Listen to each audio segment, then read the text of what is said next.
Well, the first thing, so you wanted to know about that. Yeah. About the moment you discover it's been optioned as a movie. Well, okay, so here's the thing is like, when it comes to a movie being made out of a book, there's no moment where you really pop the champagne. It just kind of creeps more and more toward greenish lighting. Got it. And it's never a sure thing until they actually start filming. Right. So first off, first they bought the option, right?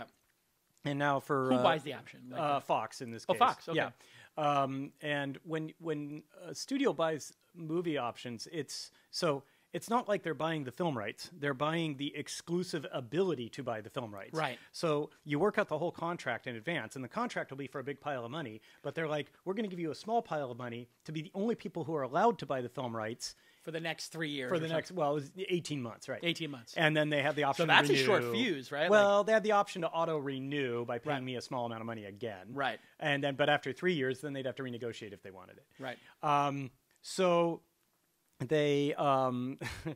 They said, like, okay, we want the option. And I'm like, oh, that's exciting. Also, that happened like 4 days apart from the print deal. So that was a big week for me. Wow. Yeah. But 2 checks, 1 week. Yeah, well, yeah.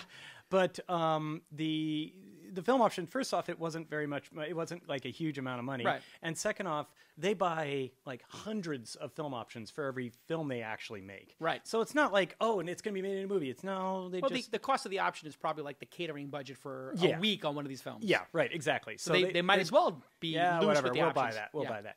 And then, so time went by, and then Drew Goddard took an interest in it. Drew Goddard, writer, director, he directed Cabin in the Woods, he wrote Cloverfield, he wrote a bunch of episodes of Lost and Buffy the Vampire Slayer. And cool. And so he really liked the book, and so he signed on originally to write the screenplay and direct the film. Wow. So he wrote the screenplay, and then Matt Damon expressed interest. Wow. So now all of a sudden How did Matt Damon find out about his agent? Well, they shopped it around. Yeah, they shopped the screenplay around to major performers. And Matt Damon was interested. Are they keeping you in the loop? Like, yeah, at each point, I'm watching it. So Drew and I talked a lot on the phone as he was writing the screenplay adaptation. And he's like, hey, I'm going to send it to a couple of guys, well, and maybe they'll want to play the lead. Yeah, well, also, while he was writing it, we went back and forth, and he's like, okay, I was thinking to do this. And he didn't have to. Right. He didn't have to involve me at all. Once they have the option, they can whatever. Do whatever they want, yeah. Right. But he chose to, which was awesome. Wow. And so once he had the screenplay, I've read the screenplay. I think it's really good. So I'm really happy with it. And he started shopping it around. And Matt Damon took an interest. So then the studio's like, oh, really? Matt Damon? Oh, that's interesting. But then Drew Goddard had to leave because he was off to direct the next Spider-Man movie. Ah. And so then we had, now we had like the talent, but no director. 2 steps forward, 1 step back. Right. And then in comes Ridley Scott saying, well, I'll direct it. And then the studio's like, what? Oh, really? What? And around that time, once they had Ridley Scott on to direct and Matt Damon in to star, and everyone had kind of agreed on that, then it was like... Where were you when you found out that Ridley Scott was going to direct this? I was just sitting at that chair over there. I got an email. Just an email? Just an email. And you read it, and it says, we have a new director. Well, it says, like, Ridley Scott has taken an interest. And I was just what like... do you feel at that moment? I'm like...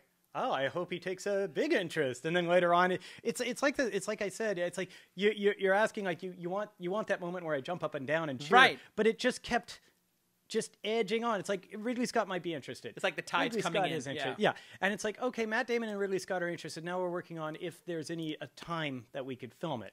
And then they're like, okay, now we need to fill out some of these other cast roles. So we're asking, who might be interested in those. Right. We don't really think we have enough money to pay all the big name actors we want for all of these roles. And it's like, okay, well, a lot of them are willing to do it for less than they normally would just because they want to work with Ridley Scott. And the book's pretty good. And well, I hope so. Yeah. And then it's like, okay, well, now we need to see if the studio is willing to actually fund this. Right. And then later on, they're like, okay, well, they're making sets in Budapest right now, which is where it was filmed. And I'm like, well, that's a good sign. Yeah, that kind of makes it real. Well, for me, I guess the real defining moment, I suppose, is when they actually sent me the check for the full movie rights. Because once you're writing checks, then you know that they're not messing around anymore. Yeah, they're not. Yeah. They're not going to pay you this huge sum if they're not going to make the movie. Right. And the way studios do it is they actually don't cut the check until they're generating intellectual property. So in other words, like the day they started filming, they sent me the check. Really? And now, were you invited to set? Did you get to go see it? I could have gone if I'd wanted to, but it was filmed in Budapest. So it was a little bit of a hike. Yeah, it was further than I wanted to travel.